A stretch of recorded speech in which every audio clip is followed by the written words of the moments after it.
This is Dr. Tang with whatsyourobsession.com. Today I'm checking out the Sideshow Collectibles Dutch Premium Format statue.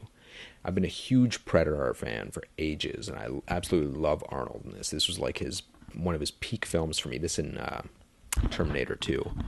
Now looking at the box, comes in a standard art box, and then you've got the regular styrofoam in there. It's very easy to put together. It uses a series of pegs and magnets. The head can be a little difficult to wedge in because the neck is bigger than the neck hole on the shirt. He's got to kind of move that around. And the rifle took me about a minute to wiggle into place too, the way the pegs are connected. The head sculpt on this, which is by Trevor Grove, he absolutely nailed it. It is the best Arnold head sculpt I've seen.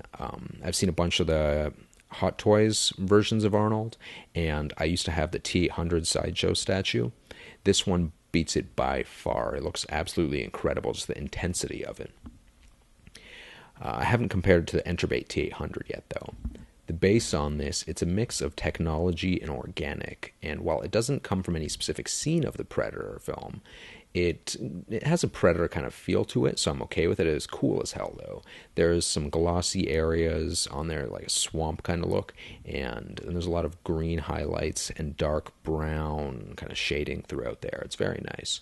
The different fabric types are well represented on this. They've got stuff going on with the pants, a different fabric for the vest, and straps and belts. None of it feels cheap. It looks good.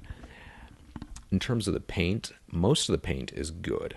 The camo kind of pattern you can see up there, the hair, the facial hair, but when you look at the paint on the arms, which we'll get to in a minute, it's too yellow.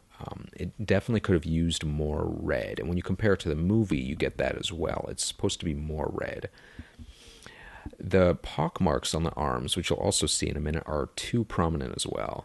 I get the effect they were going for. When you're a few feet away, you can definitely see what they were trying to achieve, but they did it much better on the face. They also have the pock marks there, except they're far more subtle and they blend in well, but it's just a little too heavy on the actual face itself. I was fortunate in that mine isn't cross-eyed. Some people reported those issues, and some people also reported bent barrels with their rifle. Mine came right like this out of the package. It looks great, although that's an easy fix with a hairdryer apparently. One thing I'm really happy about is the musculature on this. Arnold looks massive, whereas some of the previous statues and figures were just a little too small. During Predator, he was enormous, and he really needed to be represented that way in this statue.